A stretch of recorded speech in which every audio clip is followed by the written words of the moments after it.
Institute of cost accounts of India, जिन्होंने अपने 2 दिवसीय सम्मेलन में बदलते परिप्रेक्ष्य के अंदर किस तरीके से मेरा विकसित भारत 2047 विषय पर आप 2 दिन तक चर्चा करेंगे, मंथन करेंगे, अपने अपने विचारों और दृष्टिकोणों को रखेंगे और एक रोड मैप तैयार करेंगे कि हमारी संस्था का क्या योगदान हो सकता है कि माननीय प्रधानमंत्री जी का संकल्प मिशन को पूरा करने में हम भी महत्वपूर्ण भूमिका निभाएं। इस कार्यक्रम में आज हमारे बीच में लोकसभा के वरिष्ठ सदस्य, जो कई बार जिनको मंत्री पद का लंबा अनुभव है, 7 बार के मेंबर ऑफ पार्लियामेंट हैं, अनुसूचित जनजाति क्षेत्र के कल्याण की कमेटी के भी चेयरमैन हैं, श्री पुगन सिंह जी कुलस्ते, हमारी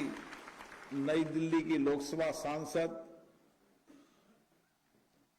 जो तेजस्वी है, जो अपने विचारों के साथ, अपने संकल्प के साथ परिवार की दृष्टि से भी जो कुछ उन्होंने जीवन में सीखा है, अनुभव प्राप्त किया है,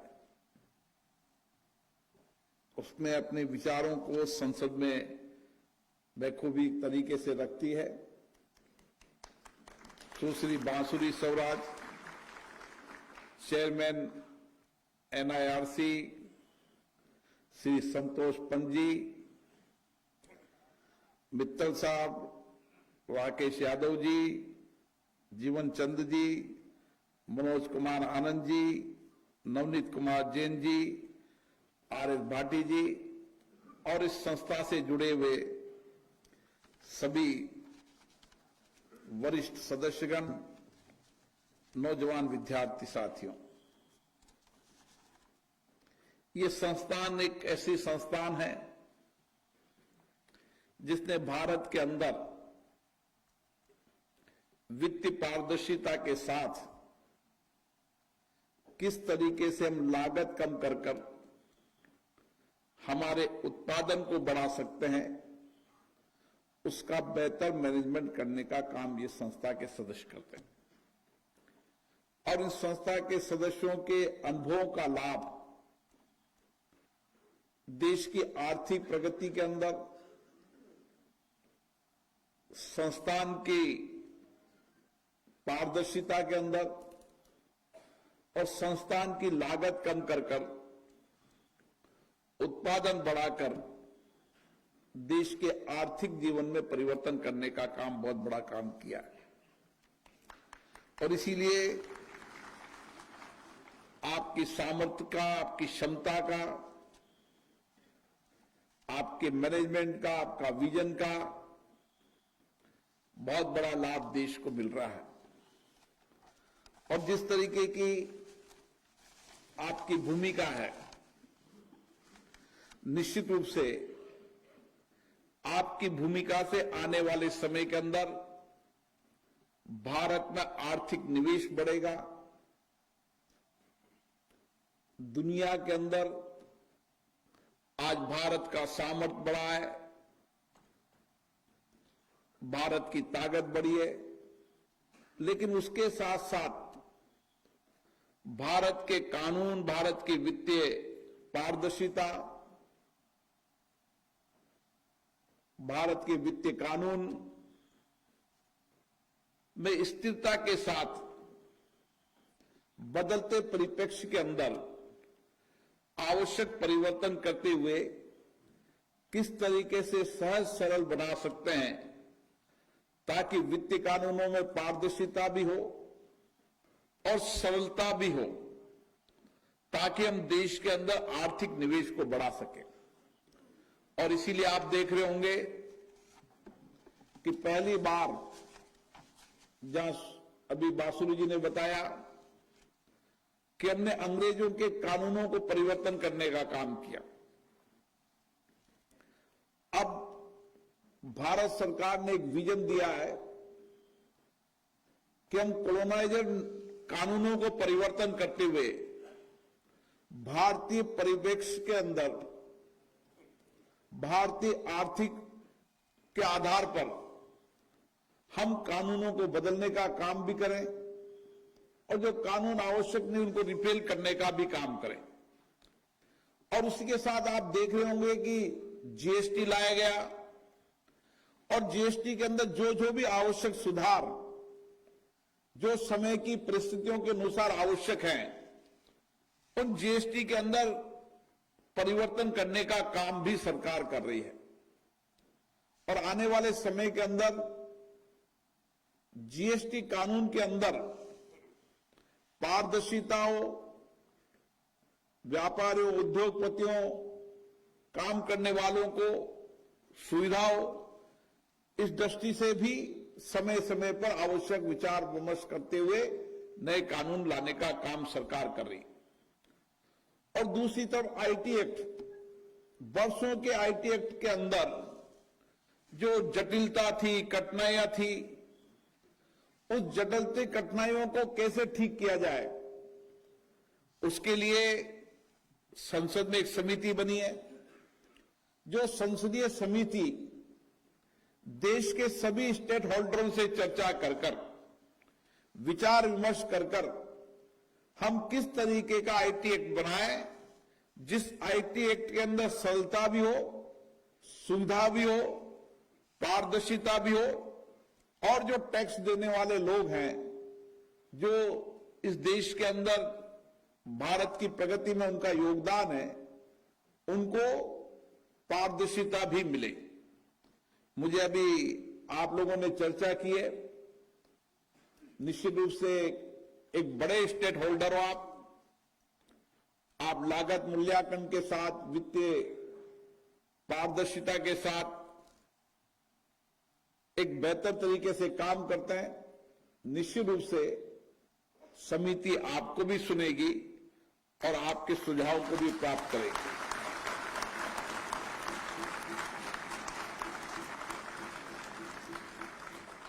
क्योंकि भारत के अंदर अगर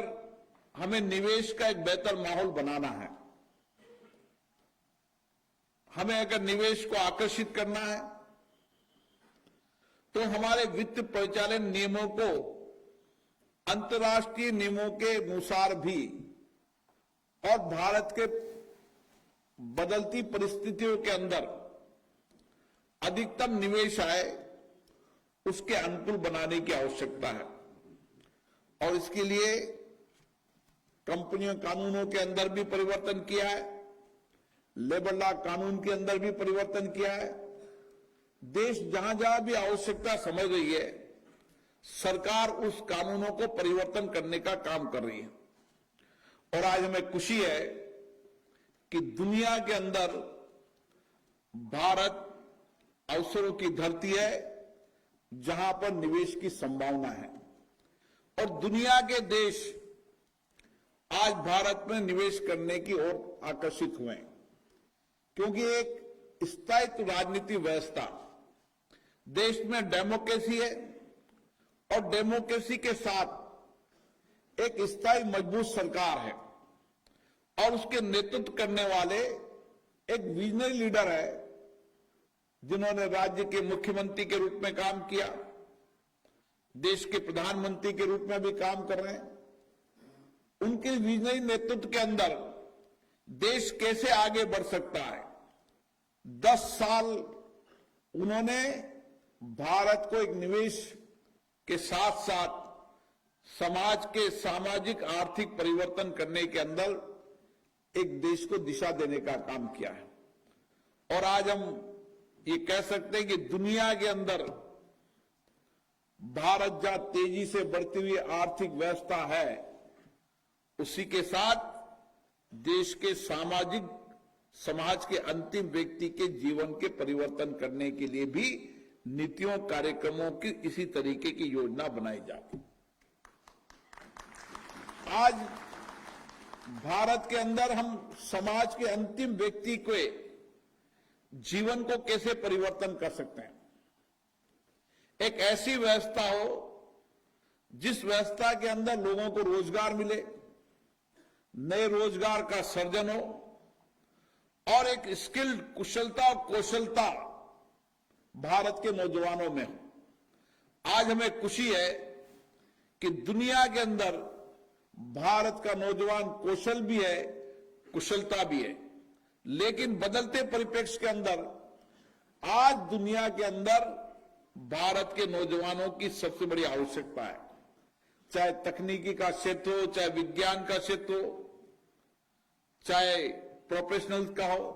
आज आप देखिए, चाहे चार्टर्ड अकाउंटेंट हो, चाहे आपके संस्थान के लोग हों,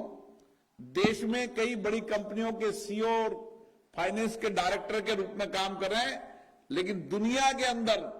जिस कंपनियों में आपके संस्थान के लोग सीईओ या फाइनेंस के डायरेक्टर हैं, उस कंपनी को कॉस्ट कम कर ज्यादा प्रॉफिट करने का काम आपने किया। ये हमारे भारत के वित्तीय संस्थानों की ताकत है और इसीलिए भारत के वित्तीय संस्थानों की विशेषता, प्रामाणिकता पूरे देश के अंदर है। मैं आपको बधाई देना चाहता हूं कि आपने 2 दिन की सेमिनार के अंदर इस विषय पर जो आपकी चर्चा होगी, तो हम कह सकते हैं कि किस तरीके से भारत के अंदर हर क्षेत्र के अंदर नया परिवर्तन हो रहा है। चाहे इंफ्रास्ट्रक्चर का क्षेत्र हो, चाहे रोड कनेक्टिविटी हो। आज भारत के अंदर रोड कनेक्टिविटी के अंदर हम कह सकते हैं दुनिया के अंदर रोड कनेक्टिविटी की बढ़ने की रफ्तार सबसे ज्यादा तेज है तो भारत के अंदर है। दुनिया के अंदर रेल कनेक्टिविटी और रेल इंफ्रास्ट्रक्चर में अगर सबसे बड़ा काम हो रहा है तो दुनिया में भारत में हो रहा है। एयर कनेक्टिविटी के अंदर नए एयरपोर्ट बनने का काम, बेहतर तरीके के एयरपोर्ट बनने का काम और हवाई सेवाओं को किफायत बनाते हुए उसको आम व्यक्ति तक पहुंचाने का काम हो रहा है तो भारत में हो रहा है। इंफ्रास्ट्रक्चर का कोई सेक्टर नहीं जिस सेक्टर के अंदर नए परिवर्तन नहीं हो रहे और इसलिए एक छत के नीचे सारा इंफ्रास्ट्रक्चर का काम हो और सभी संस्थानें, सभी विभाग मिलकर काम करें। इसलिए गति शक्ति संस्थान बनाने का काम किया है ताकि एक सेक्टर के अंदर एक छत के नीचे काम होगा तो रोड कनेक्टिविटी, एयर कनेक्टिविटी और रेल कनेक्टिविटी के साथ इंफ्रास्ट्रक्चर की गांव दूर दराज के लोगों को सुविधा मिले। आज हम दुनिया जिस चुनौतियों से जूझ रही है, भारत ने उन चुनौतियों को बहुत दूर तक समझा और इसलिए पर्यावरण की चुनौतियां दुनिया के अंदर है। विकसित देशों ने पर्यावरण की चुनौतियों की चिंता तो की, लेकिन उसका रास्ता निकालने का काम नहीं किया। आज भारत ने दुनिया की चुनौतियों को समझते हुए, हमारी जनसंख्या अधिक है, अभी हमें औद्योगिक निवेश उसके परिवर्तन करने की बहुत आवश्यकता भी है, लेकिन हमने इकोलॉजी को भी साथ में रखकर विकास की योजना बनाई है। इसलिए ऊर्जा के क्षेत्र में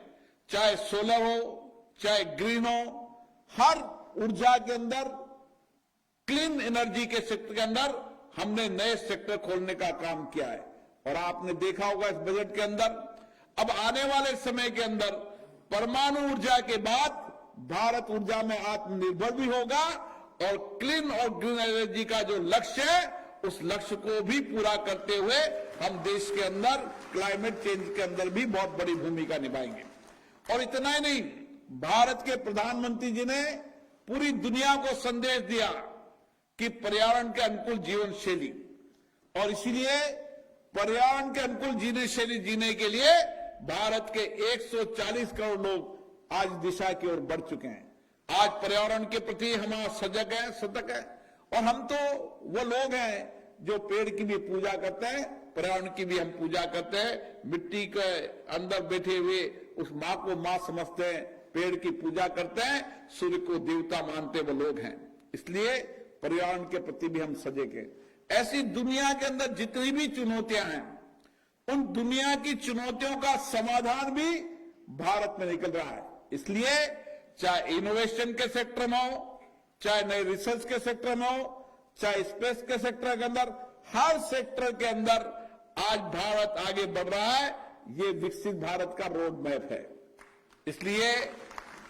आप 2 दिन तक चर्चा करेंगे। आपकी चर्चा, संवाद, बातचीत से हमें विकसित भारत का रोड बनाने में बहुत लाभ मिलेगा। और इसीलिए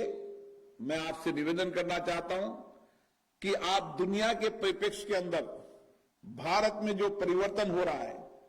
और उस परिवर्तन की क्या दिशा हो सकती है, क्या रोड मैप हो सकता है,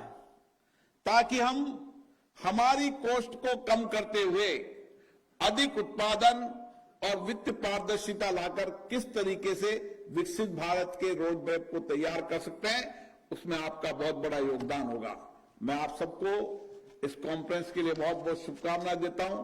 बधाई देता हूं। और निश्चित रूप से जब 2 दिन का चर्चा, संवाद, मंथन के बाद जो आपका पेपर बनेगा, वो निश्चित रूप से भारत की सरकार को भी, अन्य संस्थान को भी एक मार्गदर्शन करने का काम करेगा। आप सबको बहुत बहुत शुभकामनाएं। धन्यवाद।